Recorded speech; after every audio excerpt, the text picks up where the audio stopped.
Fantastic. So we are recording. I'm hitting start on my timer. So if I'm looking down, it's just so that I keep us on track with time, because it is important to me that we stay in the 20 minutes, just so that I'm not waffling on forever, because any of you that chatted with me before know I can talk for Britain. So Tips in 20 is all about, as you can see there, tips and practical strategies on how to thrive in a life altered by your child's disability, diagnosis and or additional needs. Super quickly, if you don't know me, I am Charlie Beswick. I'm the mum to Oliver and Harry. I'm the best-selling author of the book, Our Altered Life. I'm mentor to mums whose lives have been altered by their child's disability diagnosis and additional needs. And I'm an advocate for parent carers in the workplace as well. I am a charity founder and I am a cheeseaholic and gin lover, very importantly. Oh, and I'm going to sneeze. Oh, excuse me. And on the screen there, you can see Harry, who has Golden Heart syndrome and autism. Wow, this is a great time to have a sneezing fit, people. Brilliant.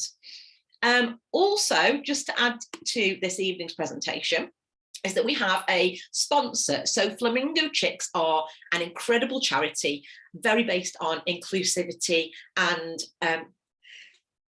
this is really going to bug me now.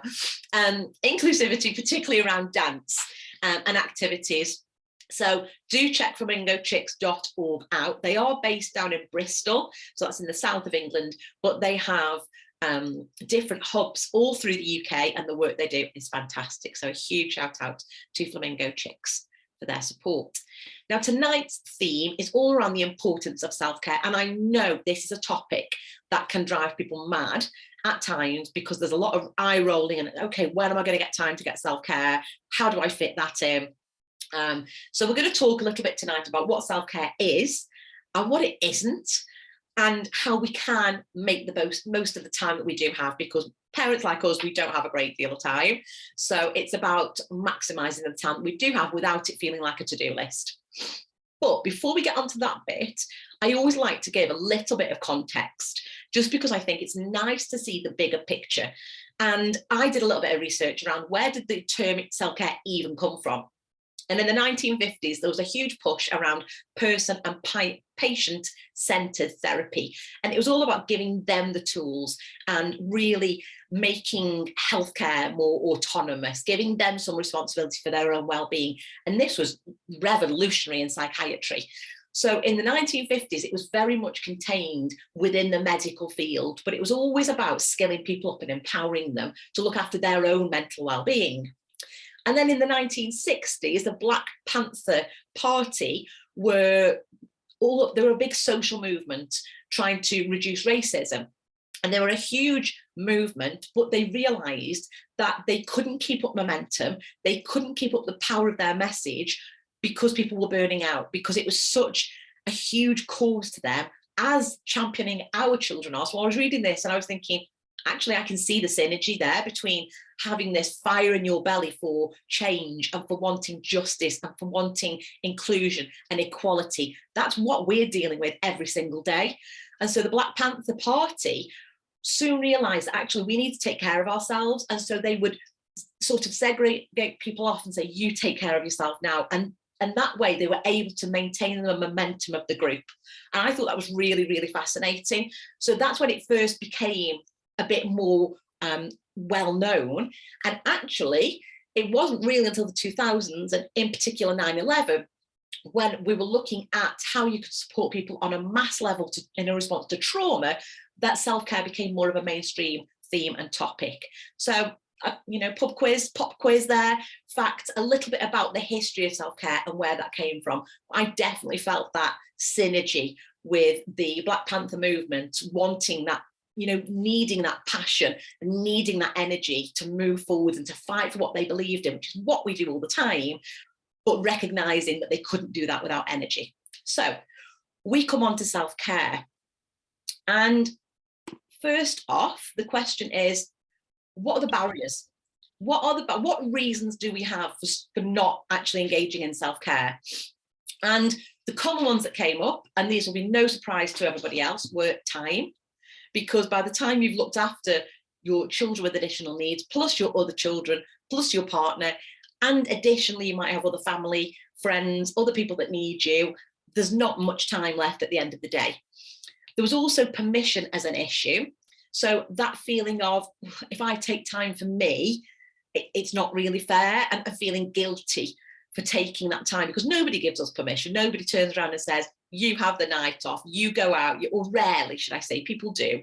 I'm very fortunate that I've got, you know, a good husband that does that now, but lots of people don't. And so it's that permission, and often that judgment, that the fear of people thinking, you know, they see me out going out, well, clearly you care more about yourself than you do your child. And I think we get in our heads a little bit about what people think of us. And the energy levels that I've just touched on, by the time you have sorted everybody else out, your energy levels for yourself can be pretty non-existent. So what self-care is not, and I'm as passionate about this as I am about what self-care is. Self-care is not selfish. Yes, we feel like it is, but it absolutely isn't, because if we burn out, our children have got nobody. And often we end up indulging or, you know, sort of embracing self-care at the point of crisis. So we've either had a health scare or a mental health breakdown. We've pushed ourselves to our limits before we start engaging in self-care practices. And then it's only a sticking plaster to get us out of the hole. It's not something that we do long term because we feel guilty. And so it's absolutely not selfish. It's not the same for everyone. So it's all very well and good saying, you know, let's all do this, or let's all practice this way, let's all meditate. For some people, that will be brilliant. That's exactly what they need in life. For other people, it will irritate the life out of them.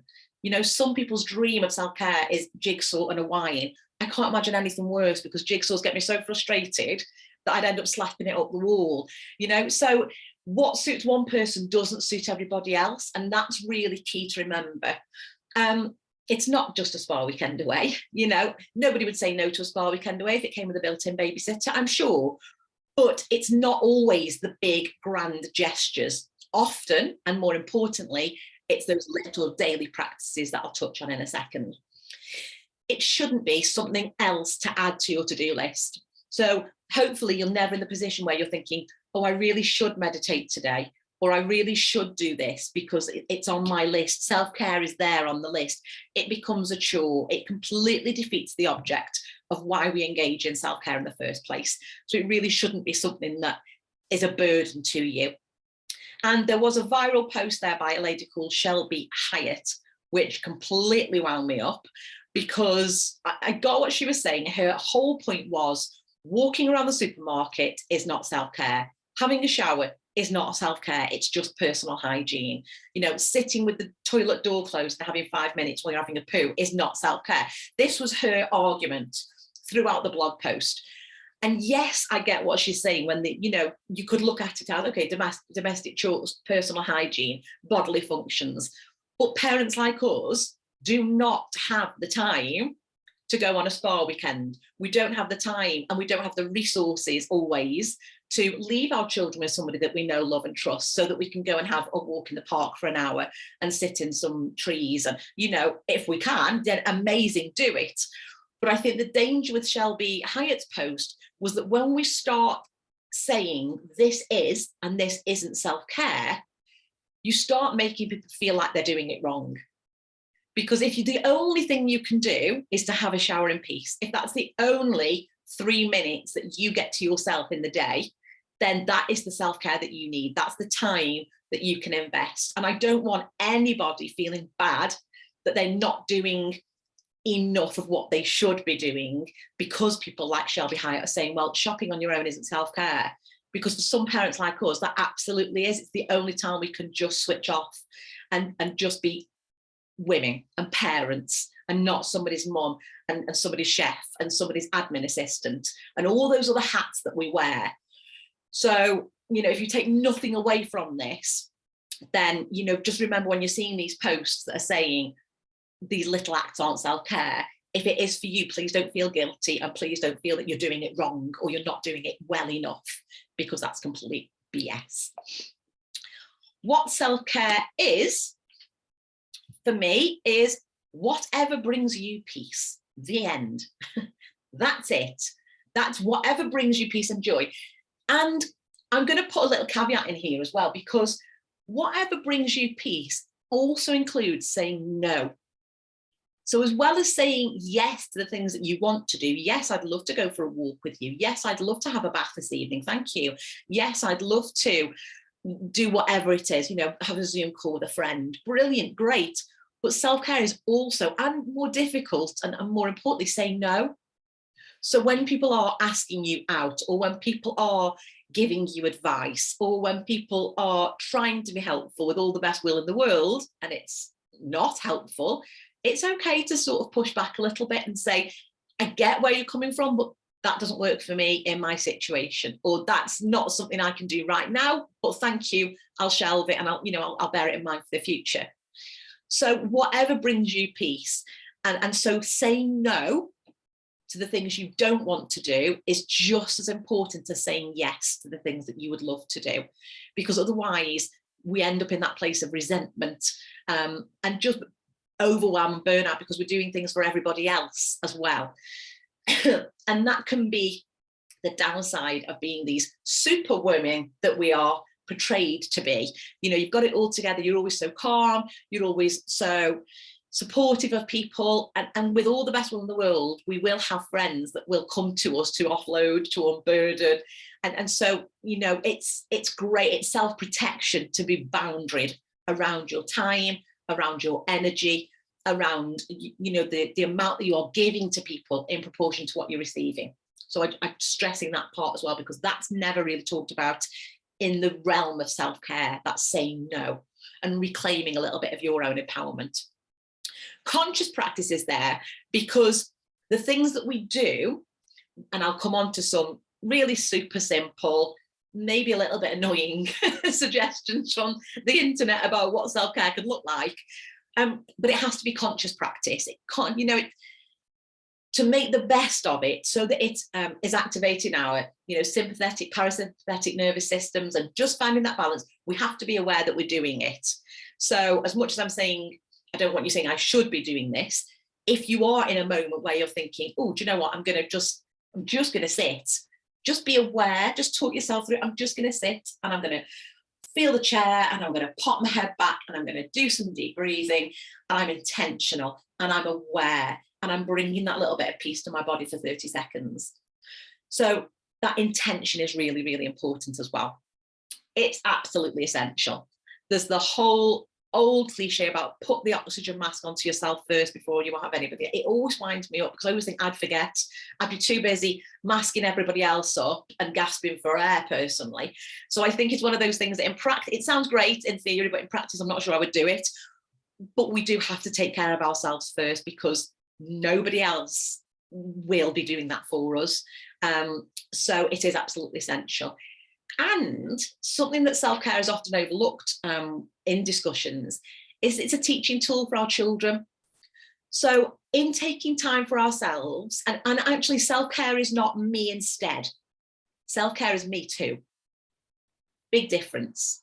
And going back to that selfish part, it's not, right, guys, fend for yourselves, mum's off for a bath, screw you, I'm done. It's not about that. It's about, this is time for you guys, and I'm going to have some time as well. And in doing that, we are modeling to our children what self-care looks like. I'm very vocal that I'm an oversharer. I am. If you follow my newsletters or follow me on social media, I'm a bit of an oversharer at the best of times. But I will say to my kids, I'm really stressed, so I'm going to take myself away. Just give me 10 minutes. I've got a lot going on. I'm juggling things. And they'll go, okay, that's fine. And we're just showing them that it's okay to have that time to decompress. It's important that you are aware, self-aware, when you're getting close to overwhelm, and you've got strategies in place to deal with that. I don't want my children growing up thinking I'm Superwoman and invincible, because that's unrealistic. I want them to grow up knowing that when life gets too much for mum, these are the things that she did to calm down and to just regain a bit of sense of balance. And it wasn't always that she booked 2 days in the Priory or a spa or anywhere else like that. Sometimes it was just that she went and read a book for 5 minutes, or sometimes it was just that she sat in her office and listened to a meditation for 5 minutes. And so it's a teaching tool for our children. We are skilling them up in how to care for themselves. And if we aren't doing that, where are they ever going to learn that lesson? So that's just something to kind of bear in mind. But self-care is tough when you've got no time, as we know. So I've compiled a little list of things here. My list, there's too many for me to remember, of things that you can do in less than 30 minutes, less than 20 minutes, in fact.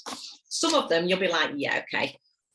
But it comes back to that intentional practice. And there's a really good phrase called habit stacking.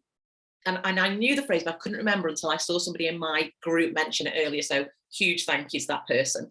And it's literally the practice of coupling a couple of things together. So it might be that when you're brushing your teeth, that's when you stare out of the window. Or when you're making your first brew in the morning, that's when you do your deep breathing. Or when you're driving to work or the shop or to drop the kids off, or you've dropped the children off and you're on the way back, anything like any sort of regular anchor behavior that's very mundane and ordinary, if you can stack another positive habit on top of it, it almost becomes second nature. And that's a really good way of incorporating self-care into your daily practice. And I know lots of people say, I don't have time to fart. Where am I going to do deep breathing? But it's not about taking 3 hours out of your day. It is about being intentional, and we can be intentionally difficult, or we can be intentionally compassionate to ourselves, not to anybody else, but to ourselves. So if you've only got 30 seconds, okay, you can do some deep breathing. And box breathing is a really good one. So breathing in for 4, imagine you're going along a line, hold it for 4 at the corner, out for 4, exhale out, hold that out for 4 seconds, breathing across for 4, and so on. So at every point, you're either holding it in and holding that breath, or you're exhaling out again. Being mindful of what you're eating. So how many times as mums are we shoving things in our mouth and just rushing around the house? Apparently, you're supposed to chew your food 13 times. I mean, I inhale food. I don't even think I chew sometimes. I'm that busy. So just sometimes, okay, I'm going to stand and I'm going to chew my toast. And I'm just going to take 1 minute to eat my toast instead of 10 seconds. Just that little practice will have benefits daily to your nervous system, to your digestion, to your energy levels, all of those sort of things that sound really pathetic and silly. Have a break. If you are sitting in the car, you know, you're waiting for the kids to come out, or you're waiting for an appointment, and you would normally be scrolling, you'd be down the scroll hole, you'd be having a TikTok laugh, and then 30 hours later, you think, where's my life gone? Just put your phone down, have 30 seconds detox, a little bit of a breath, notice the world around you, just for that amount of time. Stretching, massively important. Getting oxygen to your muscles, to your limbs, to your brain, just really pushing that out. We hold a lot of tension through our body, so stretching is really powerful. And gratitude, enormous. The improvement in my mood over the last, I would say, 3.5 weeks, because I've been in a boot camp around money mindset, and you're encouraged gratitude around money specifically. So the difference in my mood has been phenomenal, because what we're thinking about, we're bringing about, and what we're consciously aware of, we'll find more of. Our brains do that on a subconscious level. So if we're saying, I've got no time, I've got no time, I've got no time, you'll find reasons to be busy. You'll find that you can't find time. Whereas if you're aware of things and trying to be intentional around finding 2 minutes every couple of hours, you're much more likely to do it. So gratitude works in the same way, and that's huge. If you've got more than 30 seconds, if you've got a couple of minutes, you could light a candle, apparently. Don't leave it unattended. Little health and safety note there for you all. If it's a nice scented one, get a Yankee candle. Get a candle that reminds you of a nice time, a nice hotel, something that smells a bit luxurious. Splash out. This can be your treat candle. This can be your Jo Malone candle. Other brands are available. Lidl do a great rip-off version, apparently. So, you know, you can have a budget Jo Malone smell and just enjoy that for a minute and just have that sort of little bit of time. Laughing is up there. I once went to a laughing yoga class. It was horrendous. if that's something you want to do, go for it. I found it painful because they were like, let's just laugh for no reason. And I was like, okay. And it just made me feel really awkward. I'm up for most things, but it was bizarre. Lots of people swear by it. I'd rather put friends on, or just, or do intentionally watch a couple of funny TikToks and then give myself 2 or 3 and back away from the screen. Hugging someone. Give somebody a hug, not random strangers, please. Don't be accosting handsome young men in the street to hug them and then blaming me. Okay, that's not how it works. But if you can hug somebody with permission and consent, very important, then do that. Okay, it releases all the pheromones, all the goodness, it's all there, it's brilliant. And water, wow, hydrate, just stay really hydrated. Don't maybe drink too late in the night because you'll be up 4 times weeing like a racehorse, but staying hydrated is really, really important. And actually doing something for somebody else intentionally, whether that's a text message or a thank you, or just a you look lovely today, complimenting a stranger, has been shown to really help our mental well-being, because altruistic acts really do make a difference. If you've got 5 minutes, text a loved one, partner, family, friend. Kind of just touched on that one a little bit. Enhance your showering routine. I like this one. This was all about exfoliate your body, deep condition your hair. I'm like, wax your tash, do your bikini line, kind of just get those things done that you can't do any other time. Or you could moisturize and feel rejuvenated online. This is what he was saying. I was like, okay. Listen to your favorite song, dance around in the kitchen, sing your head off in the car. Any of those sort of things that gets the blood pumping, the endorphins and the adrenaline going in a good way is fantastic, okay? Sit in the sun. If we've got any, get yourself out in there and walk around without your shoes and socks on. And if you've got a garden or you've got a path or you've got any dirt outside, get in it. Get on there, get your feet on that ground, get yourself really grounded. As I say, these are super short, sharp measures and not meant to be on a to-do list. Dropping your shoulders, doing that. There's a practice where you tense from your toes, every bit of your body. I know we live in that state most of the time, but work with me here. Just take one part of the body at a time, tense and release, again, intentionally and consciously. And what that does, it moves all the lactic acid and it gets the body going again. And it just takes our focus to other parts of our bodies rather than what's going on in the outside world, because we can't always control that, but we certainly can work on what's going on inside us. So that is a whistle stop tour. I've done that in 22 minutes, including my fluff at the beginning, which is exactly what I wanted. So my next point, penultimate point, is if you're not already in Send Gin and Cheese, please do head over and find us on Facebook and join us in there. It's a beautiful community of non-judgment where people just come and share their worries and their wins, and it's just beautiful. It's full of gorgeous, gorgeous soul sisters sharing our altered lives. So if you're not in there already, then do join us. And what questions do you have is the final question. Now, I am still recording, so if you've got a question for me, but you're not comfortable with that being recorded, then we'll stop the recording. Absolutely not a problem. But I will stop the share screen so I can see everybody. If anybody does have any questions, then this is the time. I think I've done that. Ooh, cancel. There we go. I think I've done that now. So you can unmute if you need to. You absolutely can unmute. So any questions, any feedback, anything at all, over to you. And if you thought it was crap, you can share that as well. I don't mind. Feedback is really important, in this space for us. We've got the chat facility as well, if people want to jump on there. Hi, Charlie. Hello. I can hear a voice. I can't see anybody yet. Where are we? View. I'm over here. Hi. How are you? Hi, how are you? I'm very good, well, thank you. I just wanted to say thank you. And I couldn't agree more about the fact that self-care can be anything that brings you peace.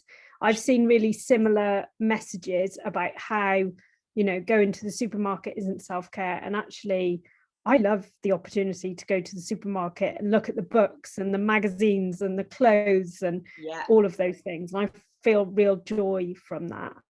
And I think you find joy in different things when you've got an altered life. I really agreed with that. So thank you. Oh, thank you for that feedback. Thank you very much. Great stuff. We've got some comments there saying helpful, which is good. Yeah, fantastic. I will send out this recording. I will also be sending out my ebook, 31 Self-Care Tips for Mums, so you can have a read through that as well if you've not already had it. Oh, Sharon, you've got your hand up. Is that intentional? Do you want me?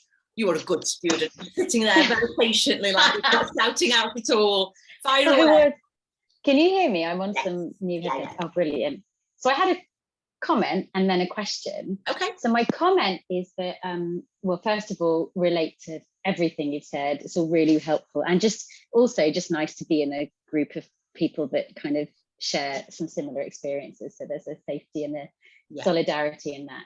But I find when family members tell me to like take it easy, just so triggering, because I just want to shout out, then help me. Like, it's helping you to say that, not me. So having heard what you've said today, I just decided that I probably will come up with a little mantra to say to myself when people say that, which is they're just trying to, they don't know what else to say, or something like that, that might just help me not get so agitated. But the question I wanted to ask you is that I have all these grand plans for self-care, like sometimes every day, but then they just slip. It's like the slippage. And then I'm like, oh, I'll do it after lunch. Like, oh, I'll do it after when the kids are having dinner, then I'll do that.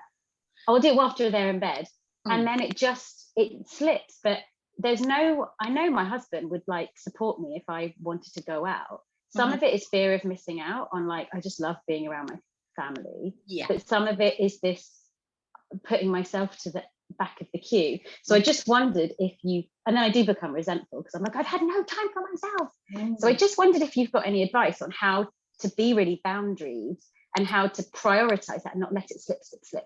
Yeah, I think if you've got a supportive partner, which I know you have, if you've got somebody that is prepared to kind of hold you accountable and really kind of give you some tough love sometimes, or a best friend, and they say, look, you asked for this, you want that time, I'm telling you, you've got to put yourself first, you're going to have half an hour, you're going upstairs and you're going to have a bath, or your friend comes around and says, we're going to sit and have a glass of wine. Or sometimes having an accountability partner can help, because you're not going to let somebody else down, whereas you might let yourself down. So sometimes that can help a little bit.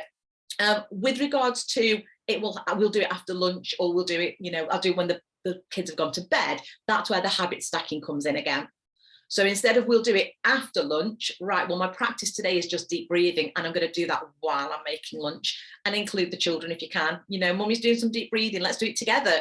And just kind of, that's not ideal because you just want a little bit of peace and quiet on that moment. But the habit stacking for a start is a really good idea, just to kind of tether those habits together. And then being boundary, I would start really small. I would just start super small, because we all have these big grand plans of what self-care needs to look like for us. And what we do with that sometimes is set ourselves up to fail. And then at the end of it, we just think, oh, I really wanted to have a bath tonight and I've not done it. Whereas if I'm going to just sit for 5 minutes and text a friend and check on them, and then it's like, right, kids, you need to just remember to, or, partner, you've got the kids for 10 minutes, I just need to do this for 5 minutes. And it's starting really small, and not going too big too fast, because we just don't have that capacity mentally sometimes. And I think we have to be kind to ourselves in the same way that we're kind to our friends, and just go, right, let's start small, find the wins where we can, and then we'll grow on that. And I think it's hard when children are younger. I think once they get a little bit older, it's important for them to know boundaries. And I've struggled with that. So as Harry's got older, I'm sort of thinking, well, he's got to learn to wait. He's got special needs, he's got all these issues, but equally, he can't just storm into Asda and demand to be served at the front of the queue. If I'm going to skill my child up, teaching him patience, whether that's for 2 minutes, is part of my job. And I think as the children get older, it's really important that we incorporate that. And we realize that actually sometimes making them wait is doing them a favor. It's not torturing them. They won't starve to death or die in that moment. But what we're teaching them is that sometimes mummy needs to be, doing something, and you're okay with that. Nothing happens to you. You are safe in that 5 minutes while I'm doing this. and then I'm back with you. And in many ways, it skills them up as well. So it's a little bit of reframing about the way that we're supporting our children at the same time as keeping our boundaries nice and clear. Does that help? Thank you. Yeah, massively. Thank you. Okay, excellent, good stuff. Anybody else for anybody else at all? If there is anything that you think of, you know, you can email me or you can get in touch on social media. If there's sessions in particular that you'd really like and enjoy, then, you know, do give me a shout and we'll do that. Next session is going to be about preparing for the C word, Christmas, which I hate, stresses me out, but I'm sure it is. Yes, I'm sure it is. Just to give us a little bit of a heads up. So I hope you've enjoyed this session. What are we now? So we've just gone over 30 minutes, and the idea was always to keep it short and sharp, and the recording will go out, so I will press stop now.